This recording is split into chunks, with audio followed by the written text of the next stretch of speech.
Il-baħar għandu drawa stramba. Dak li jieħu mhux dejjem jeqirdu, xi kultant jippreservah. U meta jerġa' jiżvelaħ, ma jerħix bis-soġġetti, imma wkoll ġrajiet u ħajjiet. Mingħajr baħar m'hemmx Malta. Dan huwa fatt illi ħadd ma jista' jmerih. Huwa fatt illi il-popli kollha ta' matul il-Mediterran apprezzaw matul l-istorja ta' gżiritna. Bħala tali Heritage Malta ma tistax ma tirriflettihx fl-istejjer li jitgħid biex tirrakkonta l-istorja u l-identità tagħna. U l-baħar ta' madwarna għandu ħafna xi rrakkonta. Fost dak li rritorna minn Qiegħanu hemm anfori antiki li fi żmien il-Feniċi kienu jġorru l-inbit u ż-żejt minn port għal ieħor.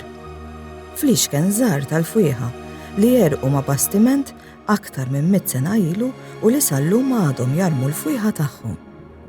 U ajruplani li jebu fl-ibħra Maltin matul it-tieni gwerra dinjija xi drabi bil-pilota b'kollox.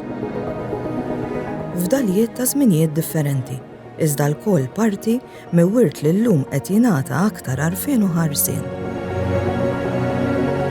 Niċċelebraw il-25 anniversarju tal-konvenzjoni tal-UNESCO biex jipproteġu l-wirt taħt il-baħar u fl-istess ħin qed niċċelebraw ukoll il-5 snin minn meta Malta rratifikat din il-konvenzjoni.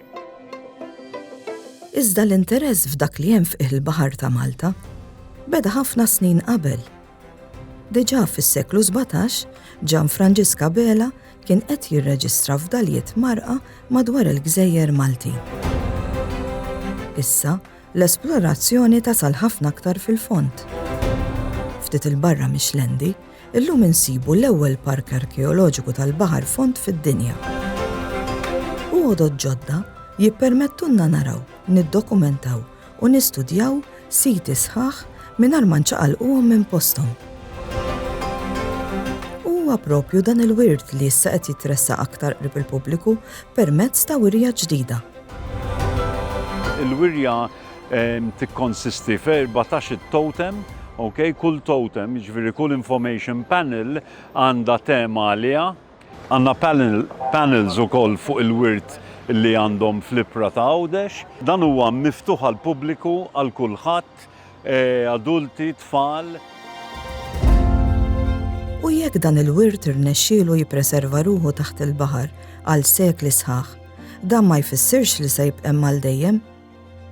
It-tniġġis, iġbiki u t-tamir tas-sajt mitluq, it-tħammil u l-iżvilupp mal-kosta huma fost it-theddid li jista' jħabbat wiċċu magħhom. Għalhekk li narfu x'hemm taħt il-baħar huwa wkoll l-ewwel pass biex nifhmu għaliex għandu jitħares. Illum qegħdin hawnhekk f'Taslima u x'kien hemm aħjar illum milli nenfasizzaw l-importanza tal-baħar għall-istorja ta' Malta. Din hija mhux biss ċelebrazzjoni tal-konvenzjoni tal-UNESCO, ma ċelebrazzjoni tal-wirt kulturali ta' Malta. Il-wirja Celebrating Malta's Underwater Cultural Heritage se tibqa' fuq ix-xatt ta' Taslima sal-aħħar ta' Settembru. L-Unità tal-Wirt Kulturali ta' taħt il-baħar se tkompli wkoll torganizza attivitajiet għall-pubbliku fosthom esperjenzi ta' realtà virtwali. Għad-dati li jmiss segwu l-paġna tal-Unità fuq Facebook. Għax dak li l-baħar satar għal tant żmien, issa jinsab ftit passi l-bogħod.